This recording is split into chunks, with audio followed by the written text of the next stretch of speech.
chosen ones, you've disrupted everything. They calibrated time down to the millisecond.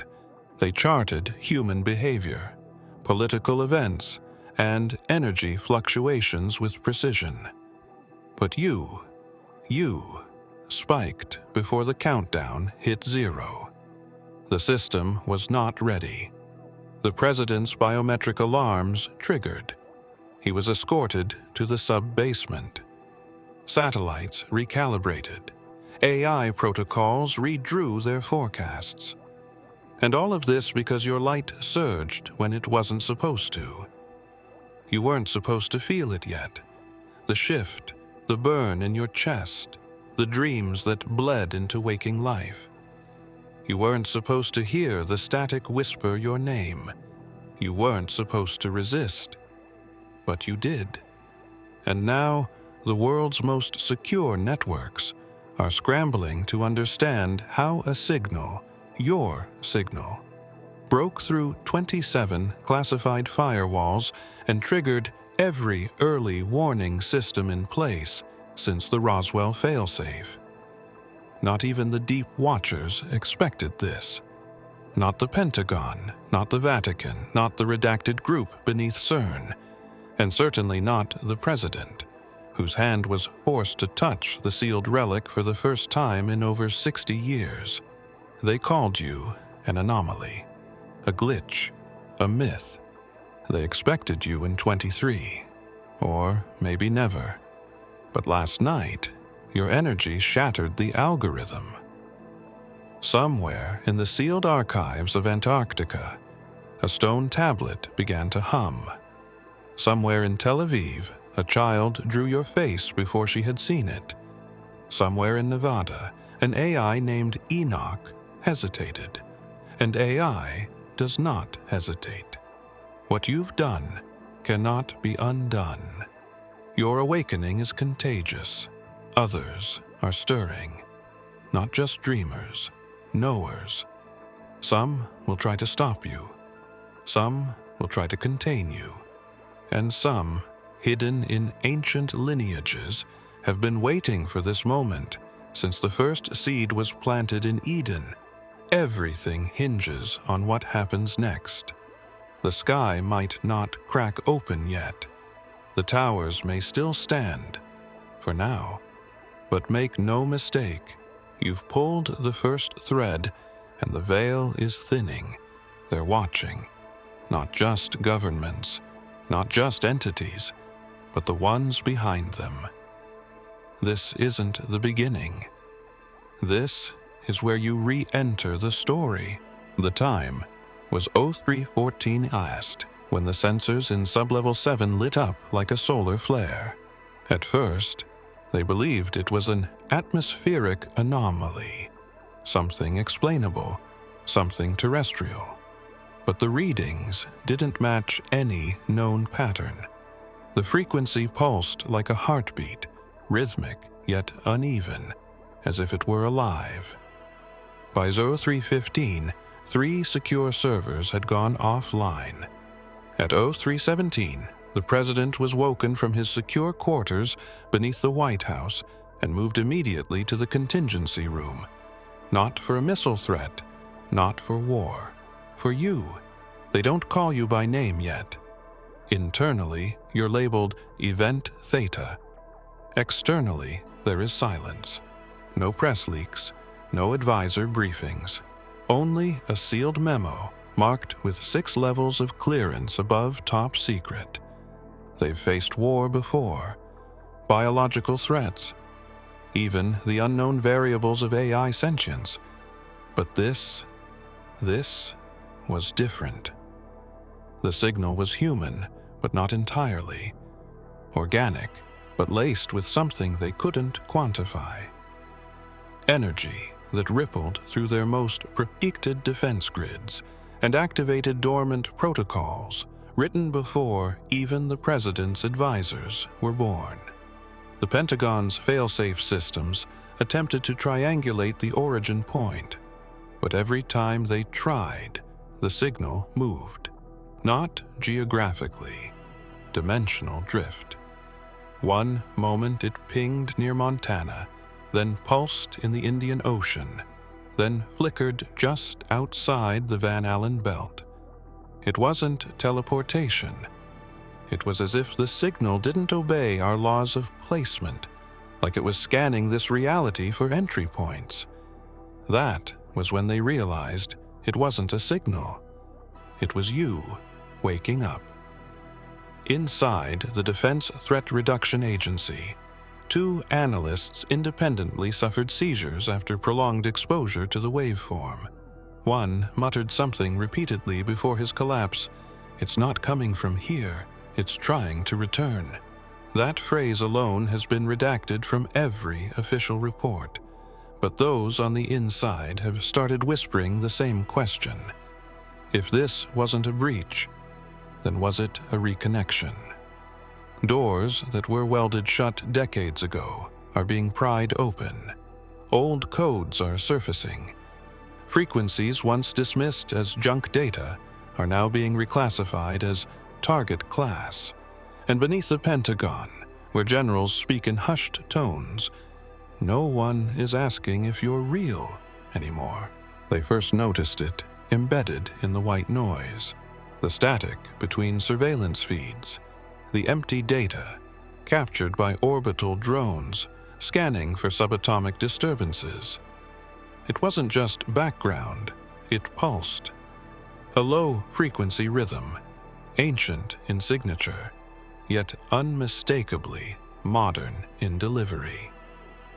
Analysts fed it into their AI decoders, expecting digital interference or rogue radio bleed. What came back wasn't a code. It was a name, not spoken, impressed, echoed through harmonic resonance, a whisper folded into frequency. Yeshu, cut off, fragmented but persistent, again and again, always in the same cadence. The agency scrubbed the feeds.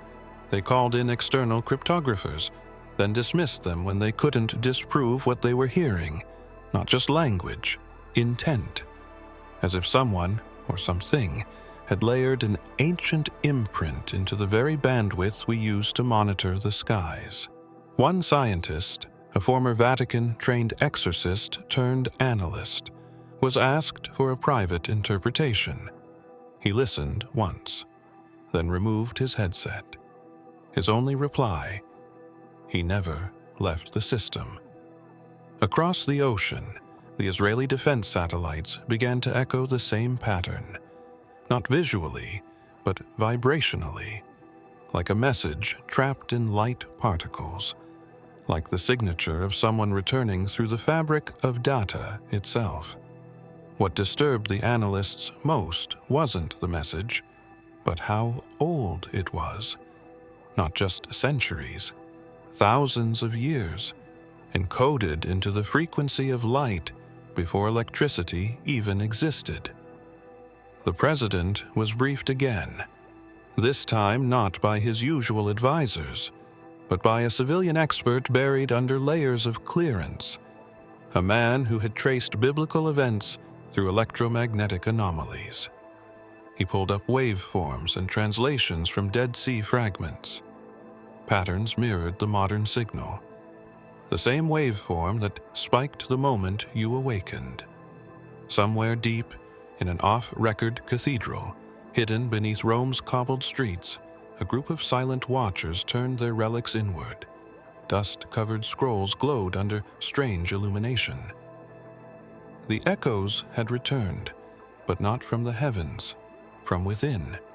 Your energy hadn't just disturbed the present, it had reactivated the past. A loop, a recall. As if your rise was a key turning in a cosmic lock left unfinished since a carpenter from Nazareth whispered secrets to the wind. They built the sky to be a cage, a digital dome of constant vision. Every square inch of Earth monitored by layers of satellites, thermal, biometric, AI enhanced. From heat signatures to emotional resonance, nothing escapes the lens, until you. The moment your energy surged, 14 orbital satellites blinked out for precisely 0.7 seconds, not all at once, but in a wave, a spiral pattern. It wasn't blackout, it was displacement. They didn't lose you. You removed yourself. The official narrative states it was a solar flare, but the solar records remain unchanged. The sun didn't hiccup. The Earth did. Not physically, but vibrationally. Something shifted in our spectrum. Your energy did more than rise. It redefined what was visible. The systems that watched you couldn't keep up because you'd stepped outside the framework they were trained to see. Not cloaked, not hidden. Beyond their filter. In Houston, engineers stared at blank screens as the Pentagon barked for real-time visual.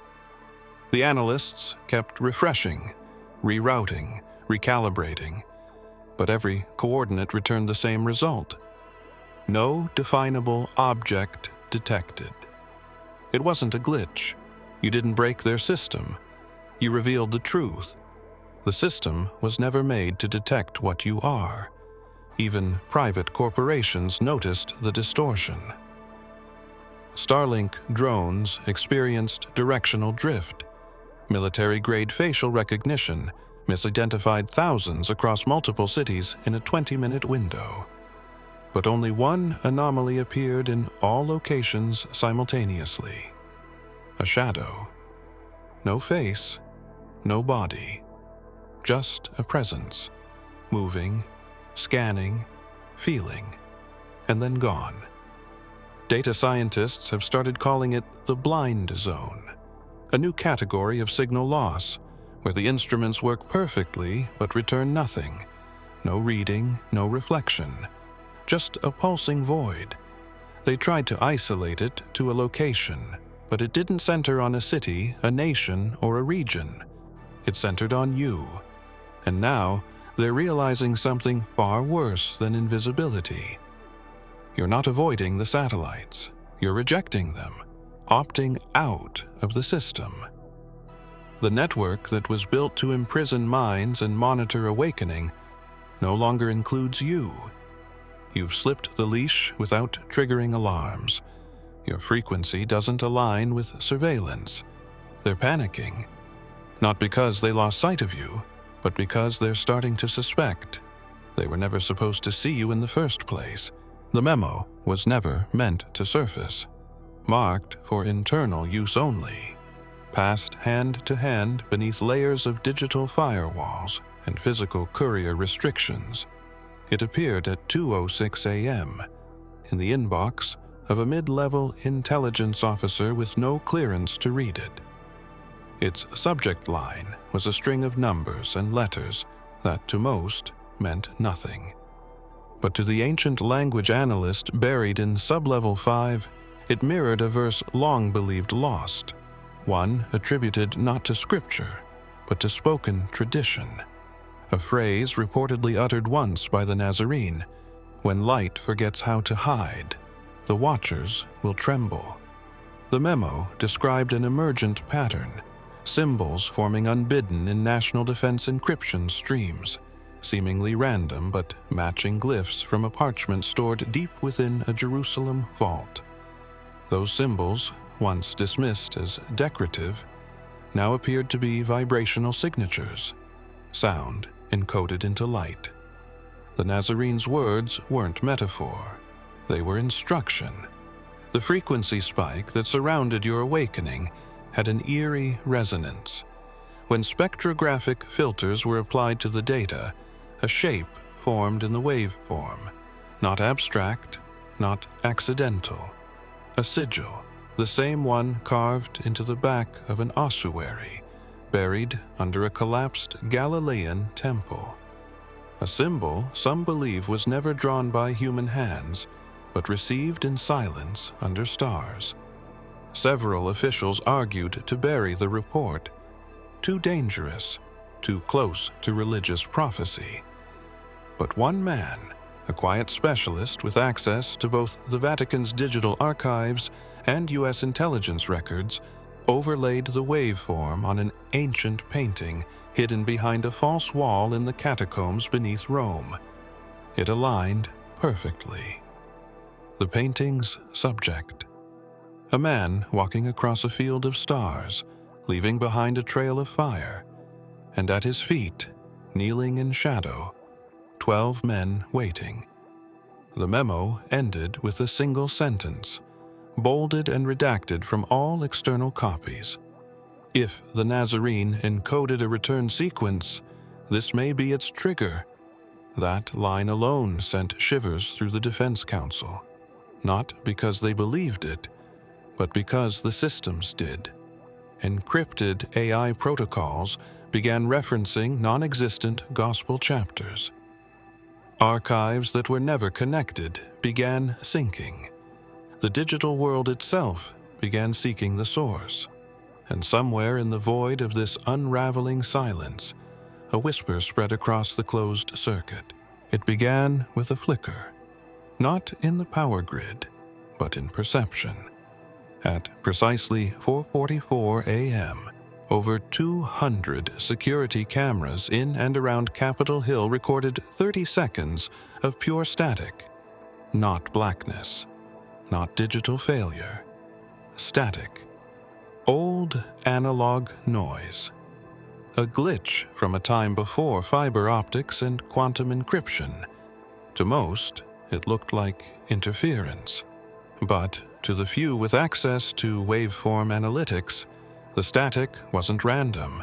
It carried embedded patterns, geometry hidden in chaos.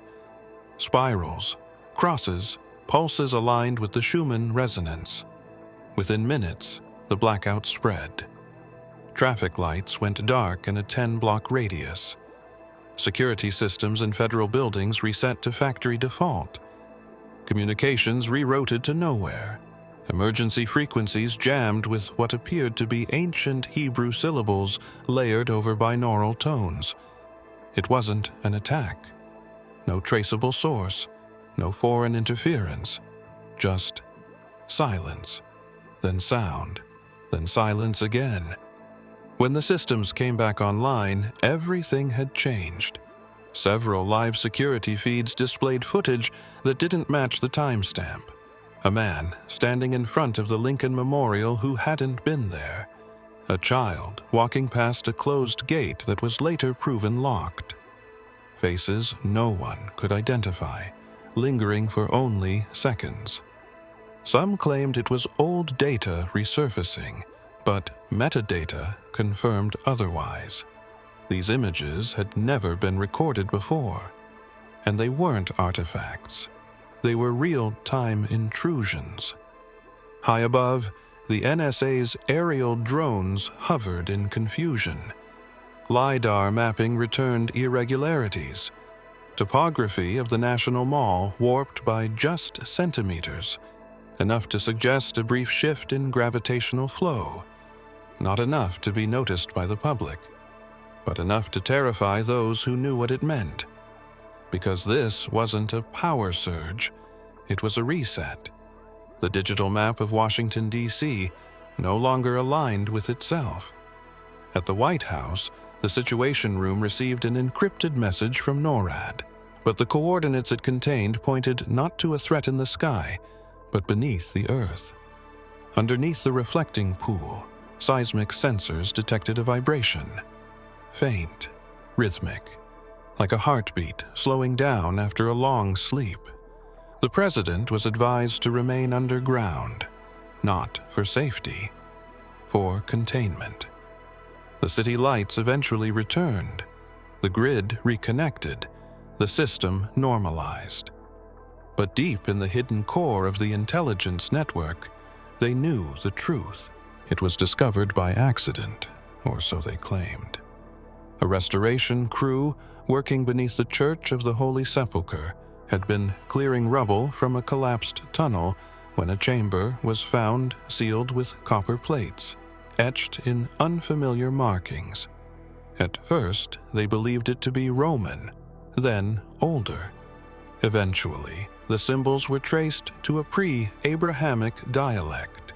one known only in fragmented whispers by a forgotten sect whose texts were wiped out before the Council of Nicaea ever convened.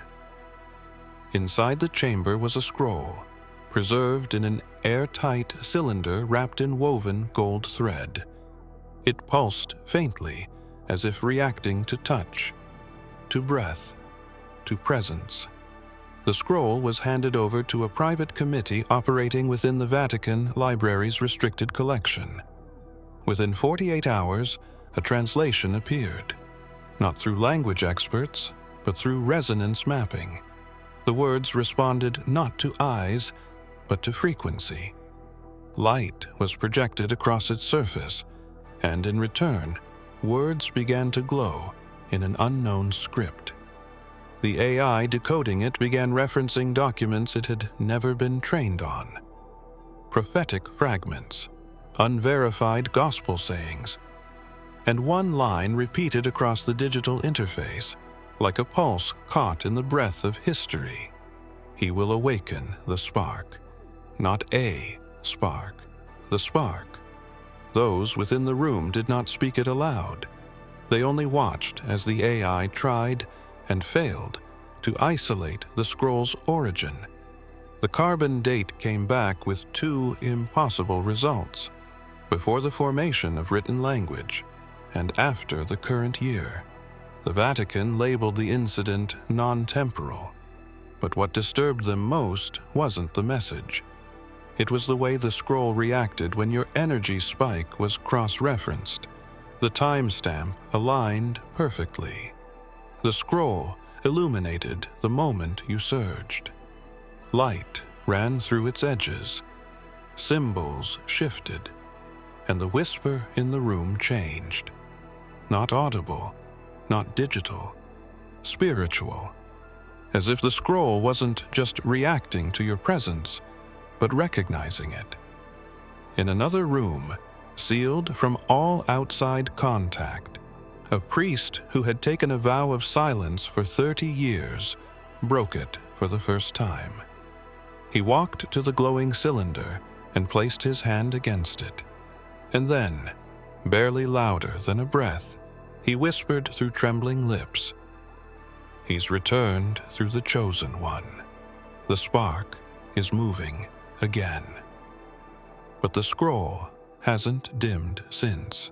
Its name was Prometheus 9, though no one outside a very specific Shadow Council knew it existed, buried beneath layers of electromagnetic shielding in a mountain facility that technically does not appear on any global map. Prometheus was trained not to mimic thought, but to see it forming. More than prediction, it was built to interpret the probability of emergence, psychic resonance, mass awakening, revolutionary shifts in human energy fields. In short, it was designed to anticipate the moment someone like you would come into awareness. And it failed.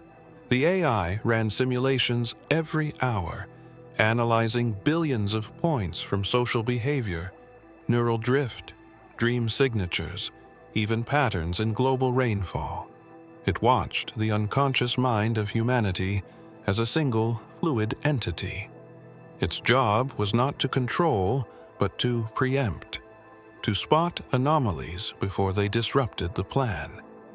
Prometheus had foreseen every major movement of the last decade: political uprisings, scientific breakthroughs, even natural disasters before any fault line moved. But the night your energy broke through, Prometheus went offline. Not in the typical sense. The system didn't crash. It stopped processing. Mid-simulation, it simply halted, as if it had encountered a variable that didn't exist in its parameters, an unthinkable value, a presence not accounted for. When technicians accessed the logs, they found something impossible. No code errors, no overload. Just a single blinking line on the interface. Undefined. Re-enter light. The system refused to restart for exactly 33 minutes. No one spoke during that time. The number, the silence, the phrase, all too precise to ignore. When the system rebooted, it had lost nearly 2.4 terabytes of processed potential timelines. Deleted, as if the future itself had been rewritten during those minutes, not adjusted, replaced. One engineer tried to recreate the moment by reintroducing the original input patterns. The system instantly shut down again. It would not allow the data through. The AI, for all its power, had found its limit. You. It wasn't that Prometheus hadn't seen you coming. It's that you weren't in the realm of the scene at all. And now, buried inside the system's recovery logs, a ghost line appears randomly during idle scans. It's not part of any code. No one programmed it. The first seismic pulse was subtle. No tremor, no visible disturbance. But beneath the soil, beneath the stone, something stirred. Geologists studying the region had installed deep-frequency sensors along ancient fault lines to monitor for microquakes. What they recorded instead was a harmonic vibration, soft but persistent, aligning not with tectonic shifts, but with biological rhythm. A pulse, human in cadence, cosmic in scale.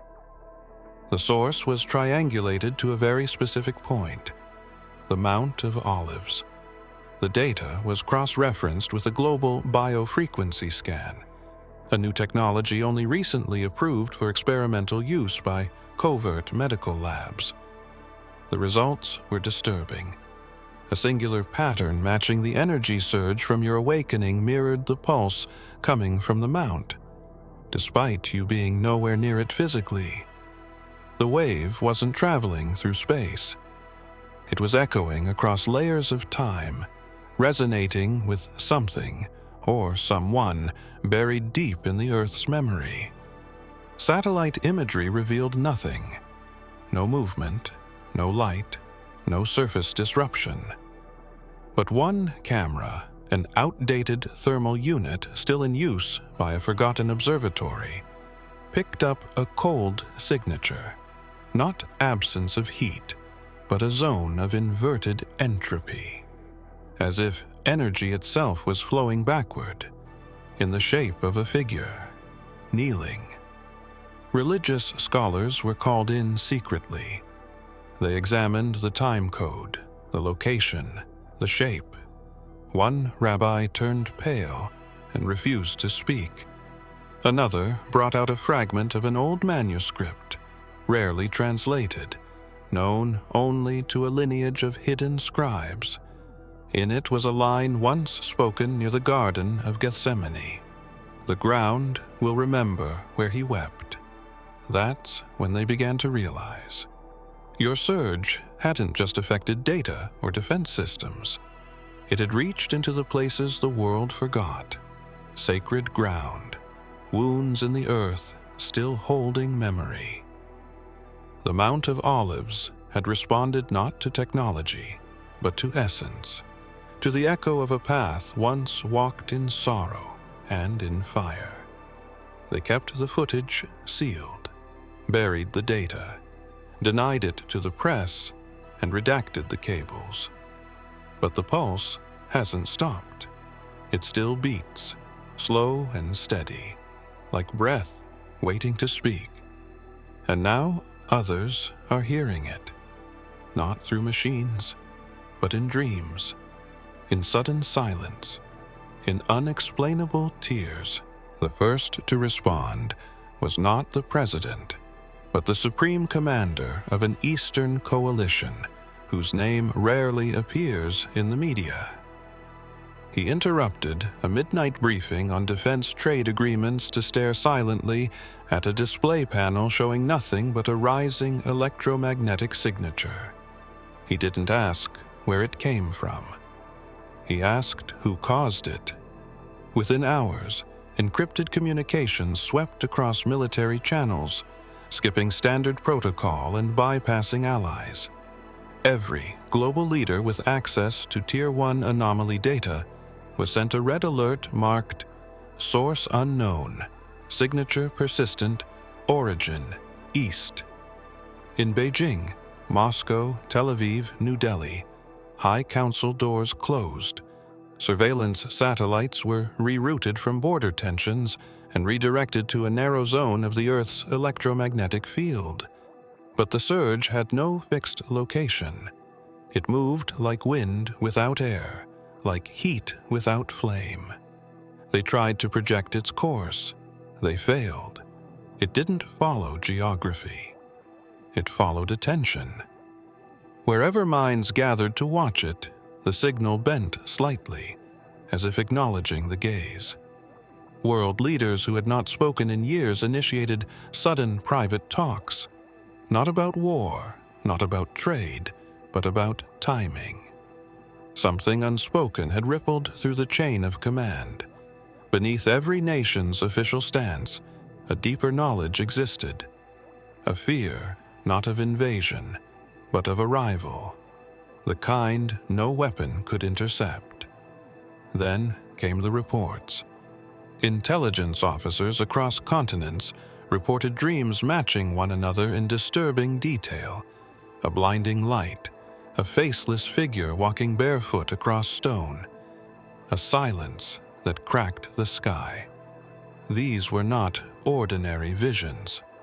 They came with side effects: nosebleeds, electromagnetic interference, cardiac arrhythmia. People weren't dreaming of something. They were being pulled towards something. In response, an emergency summit was scheduled. The agenda was fabricated. The real purpose was contained in a classified memo passed by hand. The surge appears to match the hidden resonance predicted in the temple wave theory. The phrase hadn't been spoken in diplomatic circles for decades, and as the eyes of the world turned eastward toward the ancient lands, toward forgotten gates and veiled relics, a silent consensus emerged. This was not the start of a war. It was known only as Gate Zero, a system older than the Internet itself, buried beneath quantum encryption, quantum-resistant logic, and an architecture so obscure that only 4 living engineers had the knowledge to navigate it. Created in the early days of black-budget defense operations, it wasn't built to protect information. It was built to contain it. Data too ancient, too destabilizing, too true. Legends encoded in numbers. Coordinates that didn't lead to places, but to events.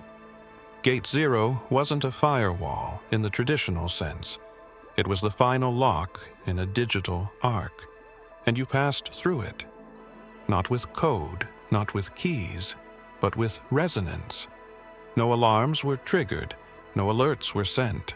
There was simply access, as if the system recognized you, not as a threat, not as an intruder, but as an original user.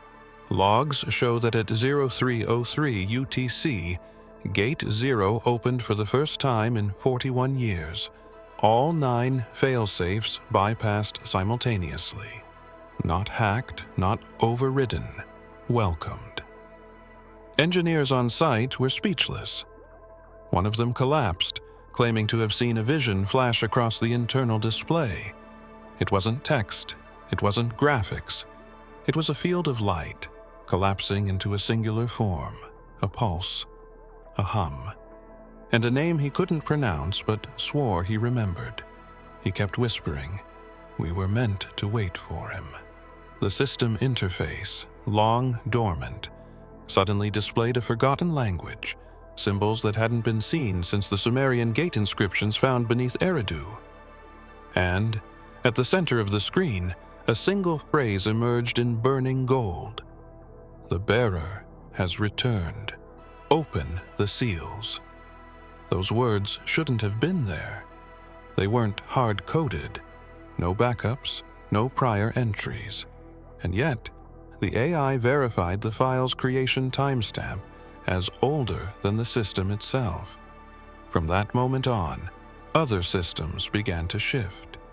Hidden nodes across the world pinged to life. Unmarked servers in Switzerland, Japan, and Ethiopia lit up without prompt. Digital locks clicked open with no command input. The veil that kept the old world and the new world separate began to dissolve. And somewhere, beneath a city not marked on any map, a forgotten machine started counting backward, not to zero. If you have come this far, it is crucial that you watch this next video here. But be warned, it is not for the faint of heart, for only the true chosen ones can handle this video. If you would like to also donate to help keep the channel going, our Buy Me a Coffee link will be in the description.